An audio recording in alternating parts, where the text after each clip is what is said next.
राधा स्वामी। प्यारे ज्ञानात्मन, आज दिनांक 7 जून सन 2025 ईस्वी की शाम स्वामी भूदत्त सिंह फार्म हाउस, बसंतपुर, चांदपुर जिला बिजनौर, उत्तर प्रदेश में आप और हम सब सत्संग के माध्यम से आमने सामने हैं। आधुनिक और वैज्ञानिक युग में हिंदुस्तान ही नहीं, दुनिया के किसी भी देश में कोई भी वैज्ञानिक आविष्कार करता है या कोई भी महापुरुष अपने आंतरिक अनुसंधान करता है, वह प्रसार सामग्री के माध्यम से हम तुम तक पहुंच जाता है।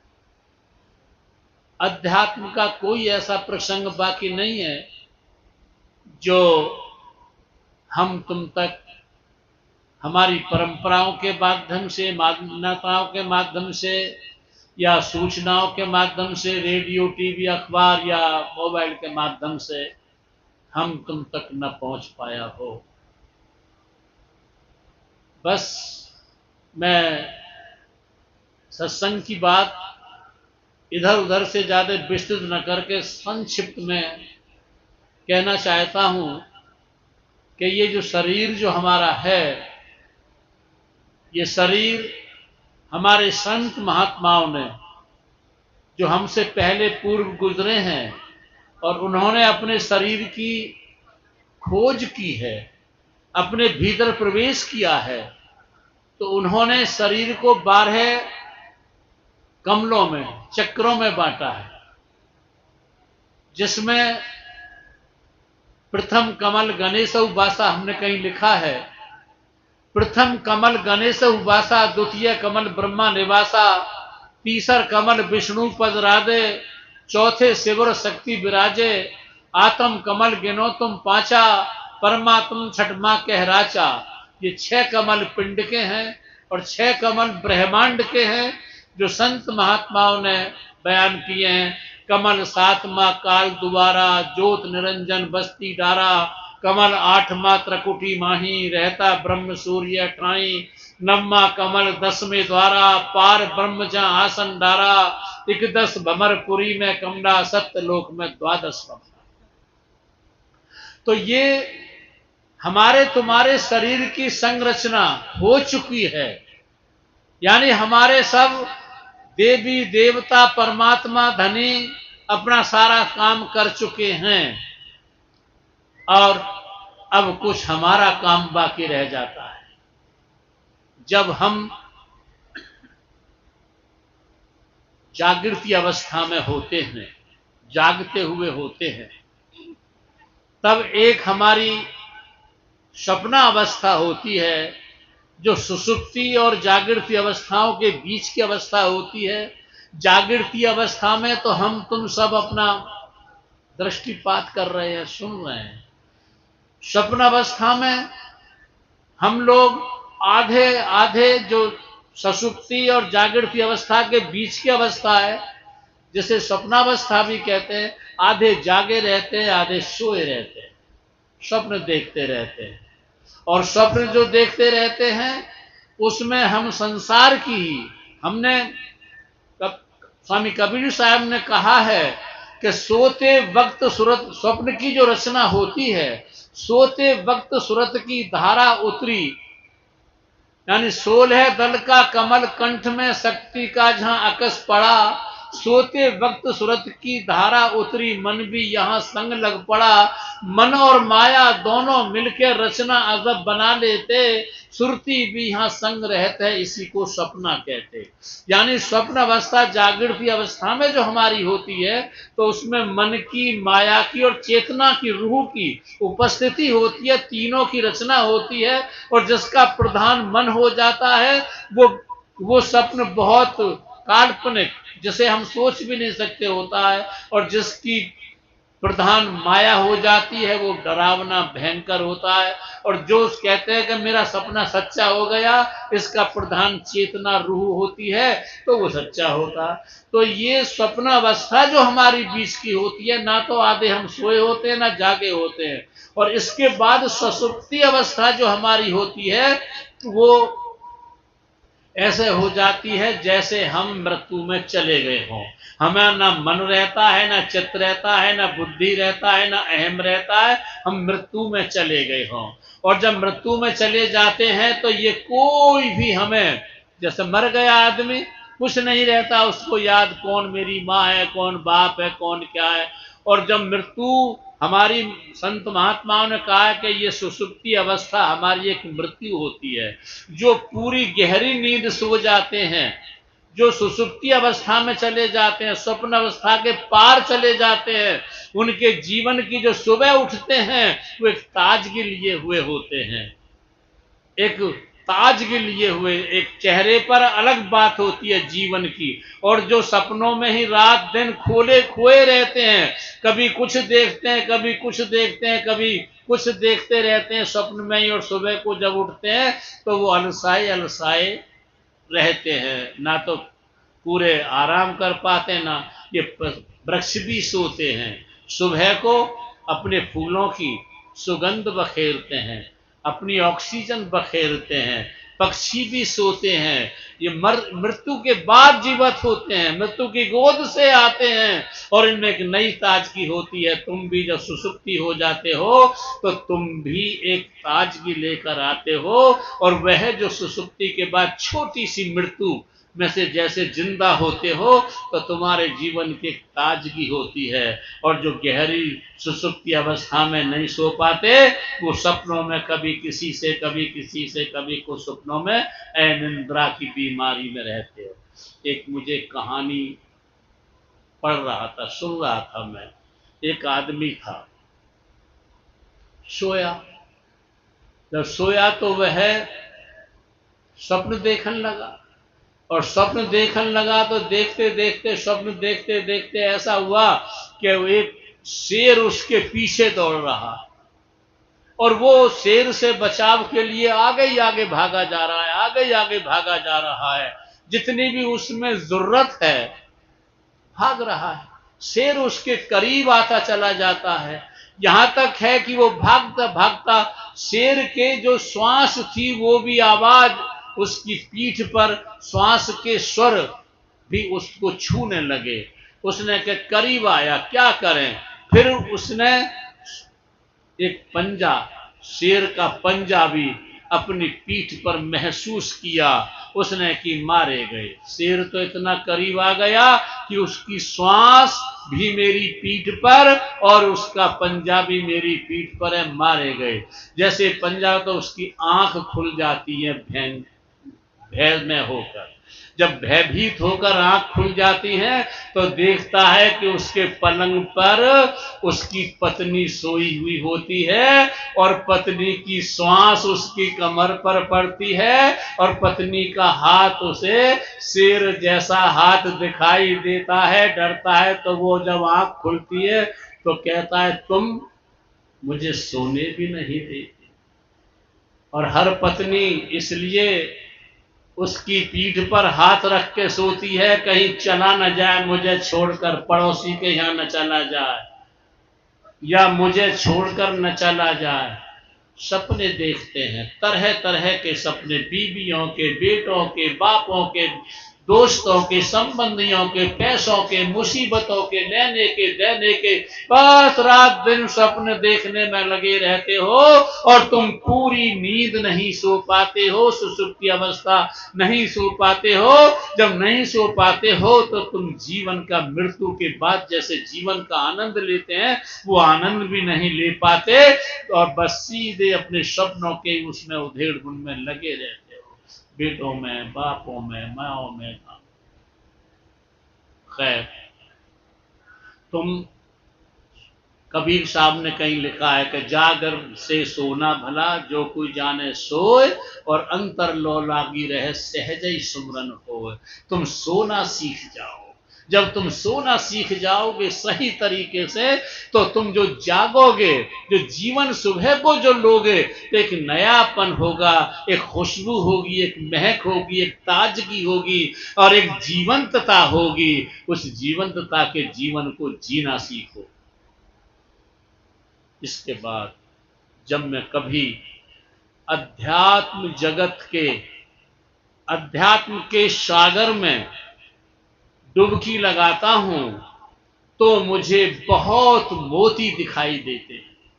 भले ही वो मोती किसी हिंदू बाजार में हो, किसी मुसलमान बाजार में हो, किसी ईसाई, पारसी, यहूदी, जरतुश्ती, बौद्ध, किसी भी बाजार में हो, लेकिन वो मोतियों की चमक चमकती रहती है और मैं अपनी प्रवचन माला के धागे में उन मोतियों को उठा के पिरोता हूं।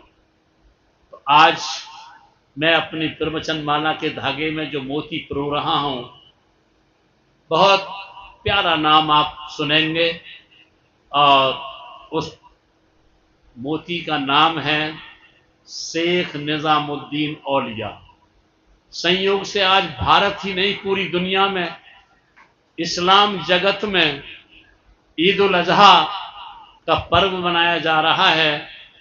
तो मैं भी इस प्रवचन माला के मोती में शेख निजामुद्दीन औलिया का मोती पिरो रहा हूं। निजामुद्दीन औलिया की बहुत परिभाषा, व्याख्या विद्वानों ने करी है तरह तरह से, लेकिन मैंने उनके नाम की भी जो व्याख्या की है, वो शेख जो कहते हैं, जो अध्यात्म के शिखर पर, अध्यात्म के शिखर पर पहुंच जाता उसे शेख कहते हैं। निजाम उसे कहते हैं जो प्रशासनिक व्यवस्था करने वाले होते हैं, उन्हें निजाम कहते हैं। और उद्दीन, दीन उसे कहते हैं धर्म को, मजहब को, जो दीन की, धर्म की, मजहब की विकास की व्यवस्था करते हैं, प्रशासनिक व्यवस्था करते हैं, उन्हें निजामुद्दीन कहते हैं। और औलिया जो अल्लाह की इबादत करते हैं उसे औलिया कहते हैं। अब आइए इनके जीवन पर से मैं प्रकाश थोड़ा सा डालता हूं। जब मंगोलों का विस्तार नीति कायम थी और चंगेज खां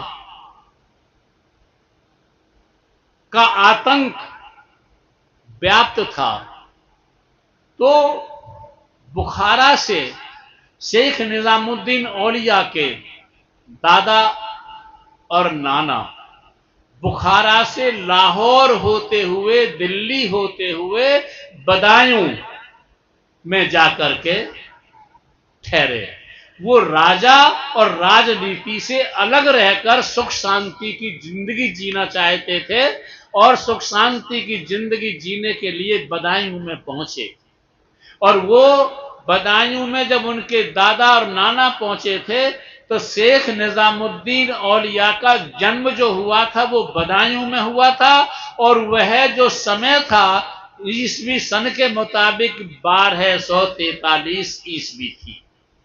सन 1243 ईस्वी को निजामुद्दीन औलिया का जन्म हुआ और उनके पिता का नाम ख्वाजा अहमद था और माता का नाम जुलेखा था। पिता की बहुत जल्दी मृत्यु हो गई, जुलेखा माता रह गई, गरीबी ने घेर लिया था और वहां से वो दिल्ली को चल पड़े। और दिल्ली में जिस वक्त पहुंचे तो उनका ठहरने का दिल्ली में कोई वो नहीं था, तो ग्यासपुर जो गयासुद्दीन तुगलक ने अपना बसाया था, ग्यास में जाकर जुलेखा उनकी माता निवास करने लगी, रहने लगे। और वहां से वह, क्योंकि फकीरों की संगति करते करते खुदा की इबादत में रहते थे, बहुत ज्यादा रंग चढ़ गया। लेकिन कोई भी सूफियाना, कोई भी महापुरुष जब भी आया है वो बिना गुरु के, बिना मुर्शिद कामिल की उसकी भक्ति कभी पूरी नहीं होती। तो ख्वाजा निजामुद्दीन औलिया ने भी गुरु की तलाश जारी रखी। किसको मैं गुरु बनाऊं जो मुझे रूहानियत की मंजिल पर पहुंचाए, जो मुझे सातों आसमान की सैर जो हजरत मोहम्मद रसूलुल्लाह अल्लाह सल्लल्लाहु अलैहि वसल्लम ने की थी मेराज रसूल में, जो मैं रूहानियत की सैर करूं। तो ऐसा उस समय पर फरीदुद्दीन गंज सकर जो अजौदन में अपनी दरवेशी कर रहे थे। फरीदुद्दीन गंज सकर के बारे में हमने बहुत लिखा है। गंज सकर नाम ही उनका इसलिए पड़ा था कि जब उनकी माता मुसल्ला करके नमाज पढ़ने को बैठती थी तो मुसल्ला के नीचे, उस आसन के नीचे शक्कर रख देती थी और कहती बेटे अल्लाह की इबादत करो तो और तुम्हें इबादत के बाद शक्कर मिलेगी। और वो शक्कर के लोभ से बैठ जाते थे और जो आयतें नमाज की होती है पढ़ने लग जाते थे। और फिर एक दिन ऐसा हुआ कि शक्कर के बहाने शक्कर न रखे, वैसे ही बैठ गए और उसने कहा तो माँ शक्कर क्या खुदा देता है। अब शक्कर थी नहीं, लेकिन खुदा ने शक्कर दे दी तो उनका नाम फरीदुद्दीन गंज शक्कर पड़ गया और बहुत ऊंचे फकीरों में उनकी मान्यता। तो शेख निजामुद्दीन औलिया ने अजौदन में जाकर के फरीदुद्दीन गंज शक्कर को अपना मुर्शिद कामिल गुरु बनाया और जो उन्होंने रास्ता दिया उसे करते रहे। करने के बाद एक थोड़ा सा उधर ले जाऊं, तुमने अमीर खुसरो का नाम सुना होगा, और अमीर खुसरो के भी जो दादा दादी थे वो भी चंगेज खां के आतंक से बचते हुए वो भी उत्तर प्रदेश के एटा जिले में जाकर पहुंचे थे। और दारा सिकोह के पिता जो थे वो शेख निजामुद्दीन औलिया के शिष्य थे और वो भी दारा सिकोह भी उनके व्यक्तित्व से बहुत प्रभावित हुआ और वो भी निजामुद्दीन औलिया का शिष्य बन गया। बहुत गरीबी से गुजरे थे निजामुद्दीन औलिया, बहुत गरीबी से, यहां तक है उन्होंने अपने उसमें लिखा है कि खरबूजे एक टका के बहुत मनो मिलते थे लेकिन पूरा सीजन गुजर जाता था, हमको खरबूजा खाने को नसीब नहीं होते। बहुत गरीबी से जुलेखा उनकी माँ गुजरी थी और जब कुछ मदरसा में वो जाते थे पढ़ाने तो जब कुछ खाने को नहीं मिलता था उनकी माँ कहती थी भाई निजामुद्दीन आज हम खुदा के मेहमान हैं, भूखे रह ले। दरस ऐसे समय गुजारे और जब वह सन 1325 आते आते बुजुर्ग हो गए, बूढ़े हो गए और बहुत ख्याति दूर दूर तक फैल गई, तो उन्होंने अपने उसमें लिखा है कि अगर उनके गुरु शिष्य का प्रेम दारा यानी जो अमीर खुसरो उनका बहुत कवि था, प्यारा था, बहुत भक्त था, ज्ञानवान था और ख्वाजा नईमुद्दीन चिश्ती के जमाने में 4 सल्तनतें गुजरी थी दिल्ली में। इल्तुतमिश जिनको अल्तमस भी कहते हैं, जो रजिया बेगम के पिता थे, इल्तुतमिश का शासन देखा था, रजिया का शासन देखा था, अलाउद्दीन खिलजी का शासन देखा था और मोहम्मद तुगलक का शासन देखा था, शासन देखे थे। लेकिन ख्वाजा निजामुद्दीन उससे दूर रहे, राजनीति से और राजाओं से इबादत में लगे रहे। उन्होंने अंत में लिखा है गुरु शिष्य के प्रेम में कि यदि एक कब्र में दो को दफनाने का नियम होता तो मैं अपनी कब्र में अमीर खुसरो को साथ लेता। ये उनका शिष्य प्रेम और गुरु और शिष्य का प्रेम जो होता है बस यही तो लिखा है, एक हो जाते हैं दोनों की रूहानियत एक हो जाती है, जिस्म अलग अलग दिखते हैं लेकिन रूहानी एक दिख जाती है।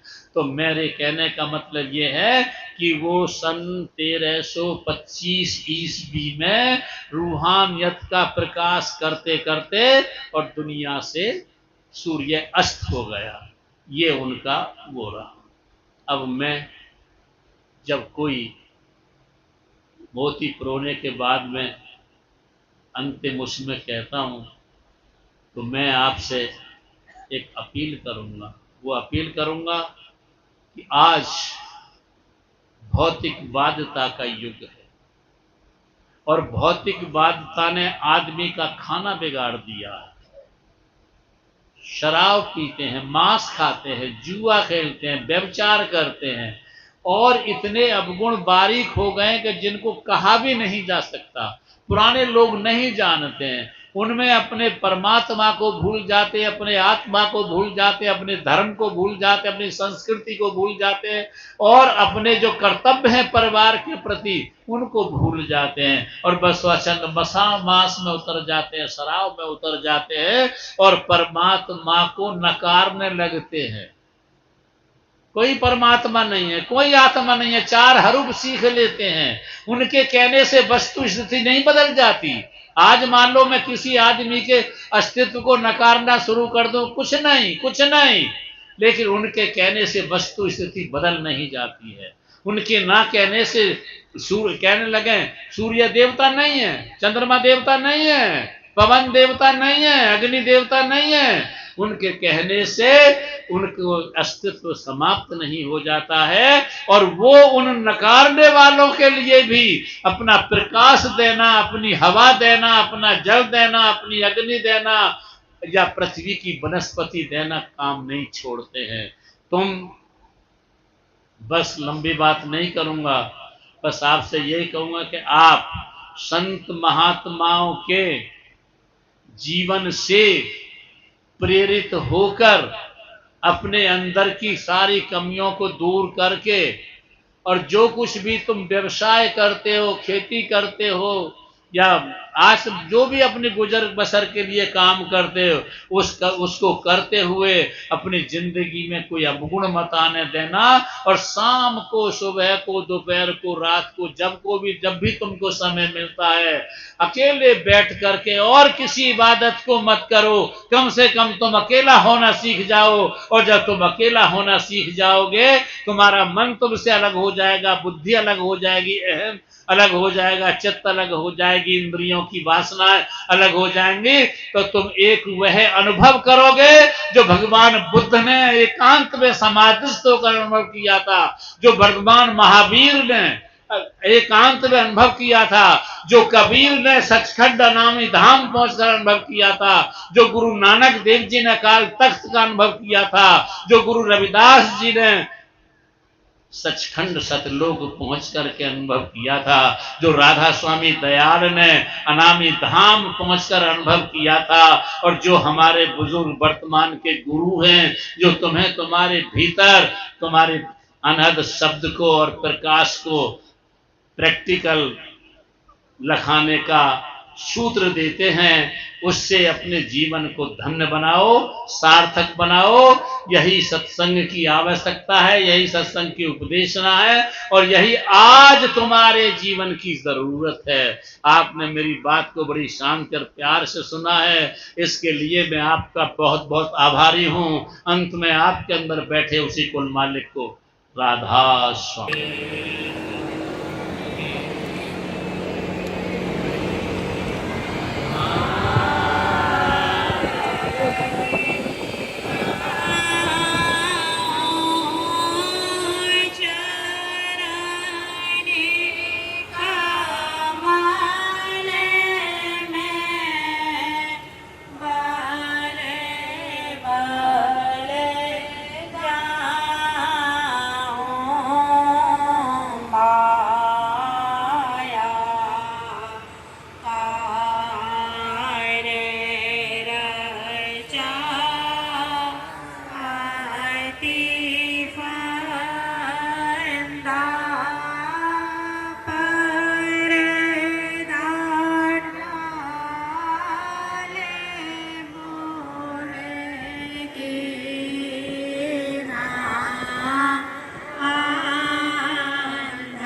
आ